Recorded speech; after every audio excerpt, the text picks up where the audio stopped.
Hey, what is up, everybody? I was trying to go live on Facebook, but Facebook's not letting that happen right now.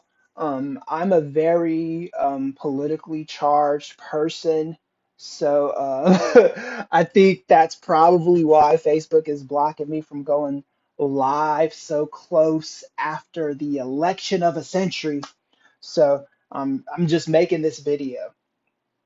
Anyway, I wanted to talk about everything that happened last night with the election, why we are in the situation that we are in, and how we get ourselves out of this situation. Um, I'm not changing my tune from what I've been saying since the beginning. I still do think, even at this late hour, Joe Biden will win enough electoral college votes to become president. The the problem that the Democrats have right now, though, is that the election is way too close. So there's going to be a lot of court battles. Just expect it. We will not have an official presidential pick probably for um, maybe about a week or two. Probably for, I could see this going a few months, to be honest with you, just from what I know about politics. I am a political scientist by trade. This is what I do for a living. The possibility of a red mirage um, came up a lot when I was working with people from the Lincoln Project, and it was always a real possibility. I think a lot of us were in denial of how real of a possibility it was going to be because a lot of us didn't want to do that. We wanted the election to be over Wednesday night. But there were enough people in the Lincoln Project, in various different PACs that I worked with, that never lost track of the fact that we might end up in this exact same situation that we are in. And again, when all the votes are counted, I do think Joe Biden will end up the victor. Will it stay that way? That's a valid question because Donald Trump has packed the Supreme Court, and the Democrats do not have another shot at the Supreme Court. Well, anything could happen within the next 24 hours. There's still some Senate seats that could tilt um, the balance of power in the Senate to the Democrats, but the likelihood of that happening is not a lot. So I am confident of what's of the Georgia runoff when that happens in January. But for right now, this is the situation that we're in, and this is a situation that none of the people that I work for or work with want it to be in. So we need to understand the importance of political infrastructure because I do think that's lost a lot of times on minority communities, in particular, um, Latinx and Black people. I think that we think that all we have to do in this country is become capitalists. And the thing with Black people, um, we are very, very good at the game of capitalism. There is so many of us in the Black community who have benefited from a capitalist system. We've also benefited from some social aspects, some socialist aspects of American life too, of Americana, if you will. Um, I There was a time where I was on welfare. There was a time where I was getting food stamps. Um, when I didn't need those things anymore, I got off those things. but while I needed them, it gave me food to eat, cash in my pocket to pay for certain things. I got pretty much a free education, free meaning government paid for it through my Pell Grants in undergraduate. And I was able to parlay all the assistance I got to become a college professor. So it was a lot of steps on that ladder that I had to take. And I took them all and I made it. And I became a political science major. And now I'm a political scientist. I'm a professor. I'm a campaign specialist, things of that nature. Um, and the one thing that we have to take seriously is the importance of political infrastructure. Because and what people do not talk about with political infrastructure, especially in the Black community. Um, we talk about the ascent to get everything we want monetarily, how we can you can be Mike Tyson, right? And you can start off, growing up in the hood in New York, and then become world heavyweight champion, right? uh, and you could end up making $1 million and be rich. And even when you lose that $1 million, you can go back and make more. We talk about that. What we don't talk about is what happens when, how do we hold on to what we make, right? That's not an easy thing to do. The ascent, for the most part, for a lot of us, isn't going to be that difficult. Black people by nature, we are just intuitive. We do things, you know, expeditiously, to quote Ti. We are very um, good at protecting our domain, and we are very good at making money. You see that in the entertainment industry all the time. You see this with rappers, see this with actors, you see this with scientists. Someone like a Neil deGrasse Tyson. We're good at that part of it. But what happens when shit hits the fan with us? That's what we don't talk about. How do we hold on to our money, right? Because there's no guarantee that we will hold on to what we build, even if you are someone who is very good with money. You know what I'm saying? The laws in place can make it so to where all of your money is taken from you and stripped from you.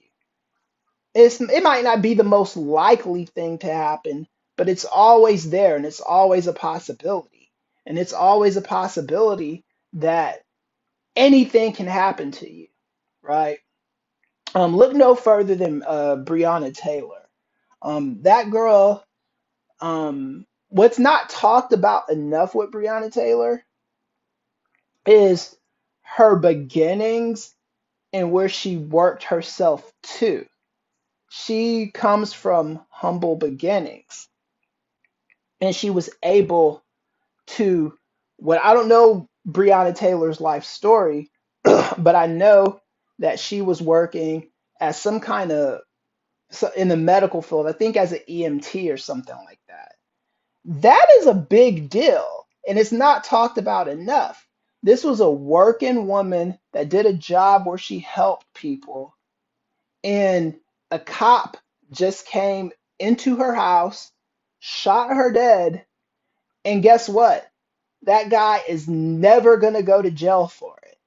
He won't spend a second in jail for it. Why is that not going to happen? It's not going to happen because he's got political infrastructure in place protecting him. So he can get away with murder. Her family's going to be thrown a few million. That's good, but I mean, nothing replaces the loss of a life, you know.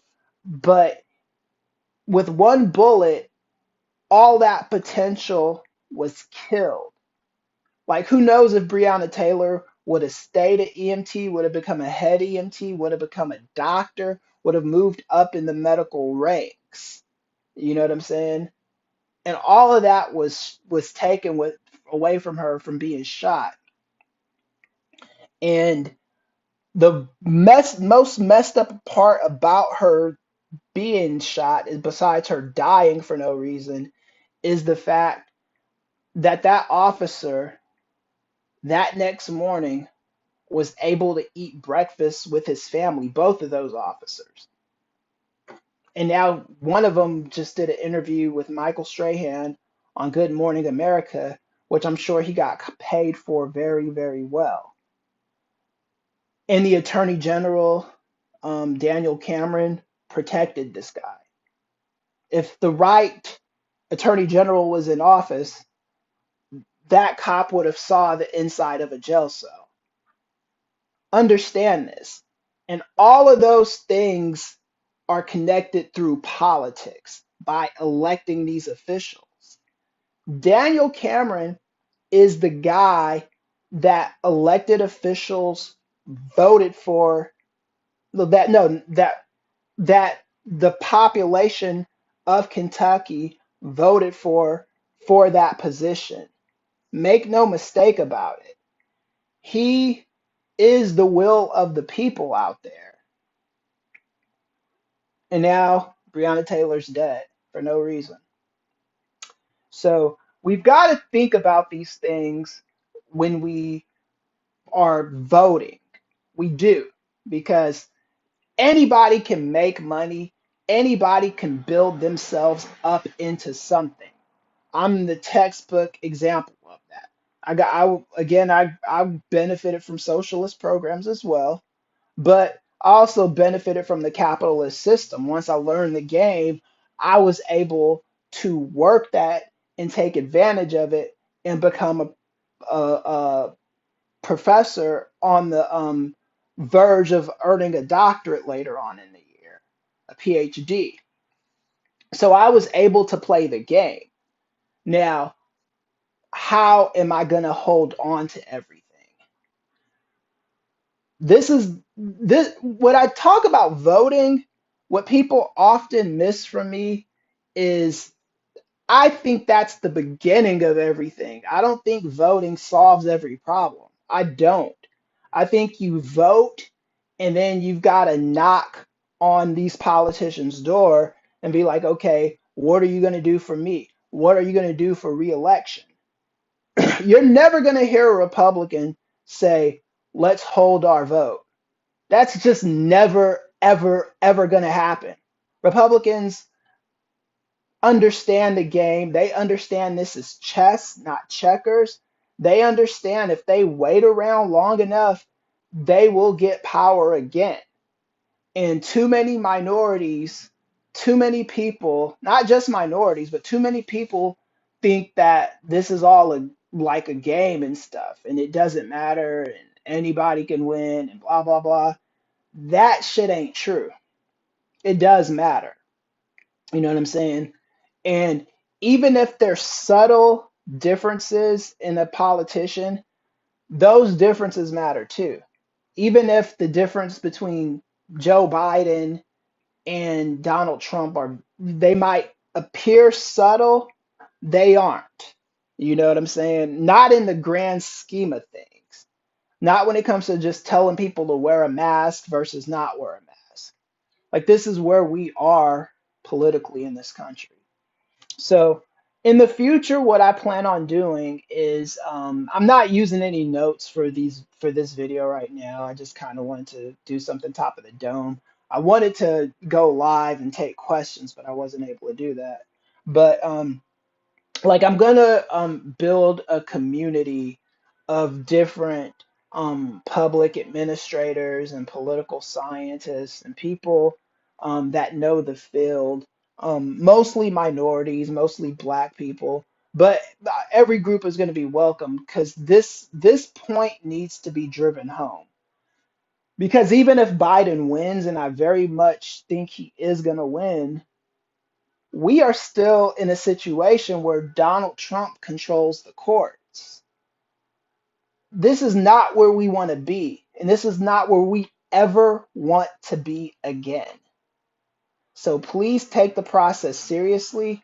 The news is good, but you can't get enamored with the talking points that you see on MSNBC, on Fox News, or anything like that, because at the end of the day, it's a business and those people make money.